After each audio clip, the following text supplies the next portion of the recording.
नमस्कार मित्रों। तो आज मेरे साथ हैं एक अध्यापक, पेशे से तो अध्यापक हैं लेकिन महान कलाकार हैं। ललितपुर की माटी में जन्मे और यहाँ से पढ़ लिख कर बड़े हुए। तो आज मुंबई की माया नगरी में अनगिनत फिल्में, नाटक, शो, वेब सीरीज कर रहे हैं।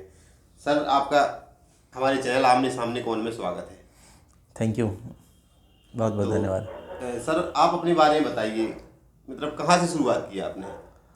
अब शुरुआत की बात तो वही है कि जैसे सभी लोगों की शुरुआत होती है स्कूल से और कॉलेज से। तो एक्टिंग में जो मेरा रुझान था वो बचपन से ही था।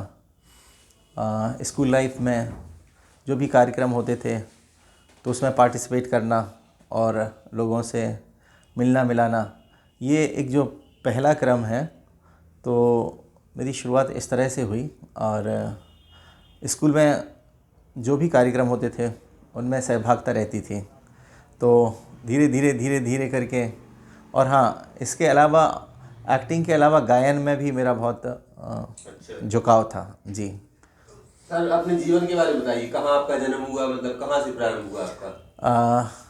मैं बेसिकली, मेरा जो जन्म है वो ललितपुर ज़िले में ही हुआ, उत्तर प्रदेश के, और यहीं मेरा पालन पोषण हुआ।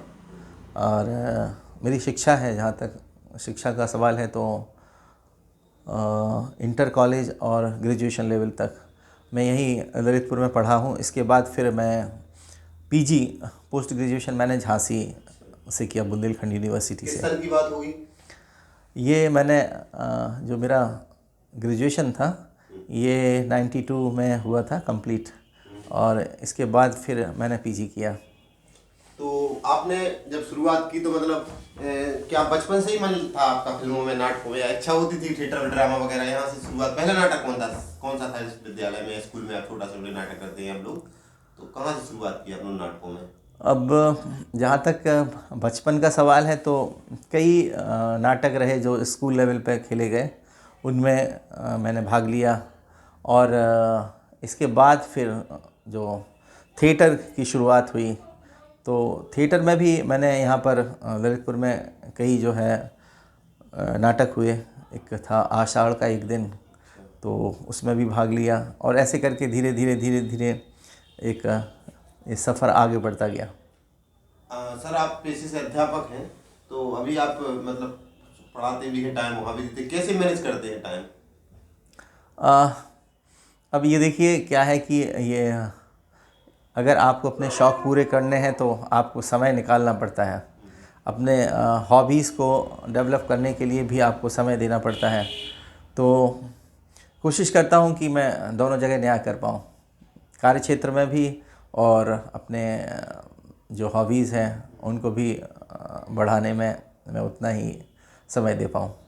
तो आप जैसे कहीं वेब सीरीज की शूटिंग होती है तो कई देर तक ललितपुर से बाहर भी रहते हैं, फैमिली से दूर भी रहते हैं, तो वो भी थोड़ा अभी शुरुआत में आपको अजीब सा लगता हो, मतलब कैसे उसको मैनेज किया आपने, मतलब कितने दिन घर से बाहर रहते हैं, शूटिंग होती है आपकी, अभी जैसे आपकी फिल्म चल रही थी उसमें भी आप काम कर रहे थे, तो आप मतलब कैसे मैनेजमेंट कैसे बना रहे हैं आप, मतलब इसमें दोनों में कॉम्बिनेशन, घर से बाहर हो घर से अब ललितपुर से देखिए बाहर। क्या है कि अगर आपको कोई नई नए काम में या नए क्षेत्र में जाना है तो उसके लिए समय तो देना पड़ेगा आपको। और जहाँ तक एक्टिंग का सवाल है तो एक्टिंग में, हाँ, समय कुछ ज़्यादा ही देना पड़ता है, तो परिवार के साथ कम रह पाता हूँ। लेकिन परिवार के सदस्य भी सभी जानते हैं कि हाँ, ये कार्य भी उतना ही महत्वपूर्ण है, तो सभी लोग सहयोग करते हैं। और शूटिंग के बाद फ्री होकर फिर मैं अपने परिवार को भी उतना टाइम देता हूँ राधा। सर, थोड़ी चर्चा हो जाए फिल्मों, कौन कौन सी नाटकों में आपने काम किया और कौन कौन सी फिल्मों में, मतलब कहाँ अभी जो वर्तमान में चल रहे हैं प्रोजेक्ट, कितने प्रोजेक्ट आपके हैं। देखिए, शुरुआत हुई थी मेरी बंदूक राज फिल्म से, और महेंद्र सिंह जी उसके डायरेक्टर थे, और उन्होंने काफ़ी सपोर्ट किया मुझे, महेंद्र सिंह जी ने। और हमेशा मैं कहता आया हूँ कि पहला जो ब्रेक था उन्होंने मुझे दिया था। तो उस फिल्म में मैंने एक पुलिस इंस्पेक्टर की भूमिका अदा की थी। और फिर उसके बाद एक जो क्रम चला तो अभी लगातार निरंतर चल रहा है। उसके बाद फिर कई टेलीविज़न क्राइम शोज़ पेट्रोल किए। में, हाँ, जी क्राइम जी। पेट्रोल में भी आप आए, स्टार प्लस पे भी आप आए, सावधान इंडिया है सावधान इंडिया में भी आप जी। आए। और इसके अलावा और जो दूसरे क्राइम शोज़ हैं, जुल्म और जज्बात हैं, और इसी तरह के और भी कुछ और शोज़ हैं, वो मैं लगातार करता रहा हूँ। शूटिंग हो रही है अभी आजकल जी जी जी। जयपुर में। हाँ, अभी वर्तमान में जो एक फ़िल्म है वो उसका नाम है जनहित में जारी। तो ये फ़िल्म जो है राज शांडिल जी और दूसरी प्रोडक्शन कंपनियां जो है बना रही हैं, तो उसी में मैं एक भूमिका अदा कर रहा हूँ सरपंच की। नुसरत जी हैं, नुसरत भरूचा जी, और भी अन्य कलाकार इस फिल्म में हैं। तो उन सब के साथ मैं इसमें सरपंच की भूमिका में आपको दिखाई दूंगा जी। विजय राज जी भी हैं इसमें, पारितोष त्रिपाठी जी हैं, तो इन सब कलाकारों के साथ मैं हूँ जी। और भी प्रोजेक्ट आपके आ रहे हैं, तो दर्शकों को जानकारी देंगे, मतलब कि किस किस पे देख सकें, किस किस OTT पे आपकी फिल्में आएंगी या वेब सीरीज? जी जी जी। इसके अलावा जो अन्य प्रोजेक्ट्स मैंने पूर्व में भी कुछ और वेब सीरीज़ की हैं, लाइक रंगबाज फिर से, जो ZEE5 OTT प्लेटफॉर्म पर आप, हाँ बिल्कुल, रिलीज़ हो चुकी है। और इसके बाद अभी हाल ही में मैंने एक और वेब सीरीज़ की है जो रानी अवंतीबाई, जो फ्रीडम फाइटर, उनके जीवन पर आधारित है। और ये बहुत ही अच्छी और बहुत, जैसे कहूँगा कि उनके लाइफ के ऊपर बनने वाली एक अद्भुत कहानी है, और जिसमें मैंने कैरेक्टर किया है, उसमें रानी अवंतीबाई मेरी बहू बनी हुई है जी। तो ये मेरे लिए बड़े गौरव की बात है, हम इस सब तरह के लिए का गौरव की बात है सर, जी बिल्कुल। क्योंकि वो तो बुंदेलखंडी सारी भारत के लिए मतलब एक महान स्वतंत्रता सेनानी रही, झांसी की रानी के समकक्ष भी रही। जी तो जी पूरी दुनिया को भी जानना चाहिए, क्योंकि कुछ लोगों के बड़े होने, कुछ लोग छोटे होने, कुछ लोगों के नाम कम हो जाते हैं।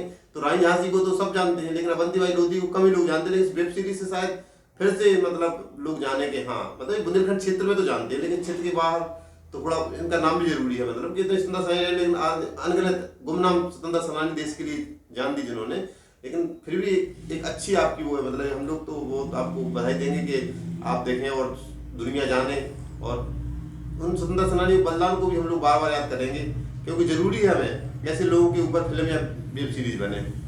तो सर, और इसके बाद कौन से और भी मतलब फिल्म वगैरह में कुछ आ रही है, फिल्म वगैरह और बम्बई में प्रोजेक्ट? हाँ जी जी बिल्कुल बिल्कुल। इसके अलावा भी और मैंने अभी हाल ही में मेरी जो प्रदर्शित होने वाली वेब सीरीज़ है, हनक एक है वेब सीरीज़, जो कि एक गैंगस्टर विकास दुबे, हाल ही में आपने सुना होगा कि हाँ, कानपुर के जो गैंगस्टर विकास दुबे थे, और उनके बारे में है। ये दर्शाती है कि किस तरह से इंसान जो है, एक आम इंसान अपराध की दुनिया में प्रवेश कर जाता है।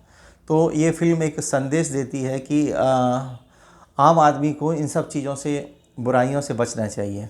इसमें जो महिमा मंडित है वो नहीं की गई है, मतलब अपराधियों की वास्तविकता दिखाई गई है इसमें, और बताया गया है कि हाँ, कि क्यों हमें इन सब चीज़ों से बच के चलना चाहिए। अपराध का चरित्र चित्रण नहीं किया गया। एग्जैक्टली।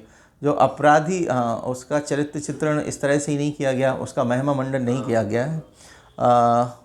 उसके बारे में ये बताया गया है कि किस तरह से और कैसे एक आम आदमी अपराध की दुनिया में चला जाता है, तो उससे हमेशा बचना चाहिए। तो ये है। चलो, तो बड़ी खुशी है सर। तो दर्शकों के लिए क्या कहना चाहते हैं आप, कुछ संदेश हमारी नई पीढ़ी को? हाँ, बस मैं दर्शकों से यही कहना चाहता हूँ कि आप इसी तरह से अपना प्यार और स्नेह देते रहें, और जो हमारे आने वाले फिल्में हैं और जो वेब सीरीज़ हैं उनको आप देखिए और समीक्षा कीजिए, और मुझे बताइए कि ताकि कहीं अगर सुधार की गुंजाइश है तो वो मैं कर सकूं। अभी हाल ही में मैंने एक और फिल्म की है जिसका नाम है इंडियन 2, और उसके जो डायरेक्टर हैं वो मिस्टर एस शंकर, जिन्होंने रोबोट और 2.0 जो मूवी है वो डायरेक्ट की है, तो एक बड़े डायरेक्टर हैं। तो वो भी संभवतः इस वर्ष रिलीज़ होगी जी। उसमें मैंने एक IPS का कैरेक्टर निभाया है जी। और इनके अलावा फिर कुछ टीवी कॉमर्शियल्स भी मैंने किए हैं। ऊबर, हाँ, विज्ञापन भी मैंने किए हैं। Uber motor.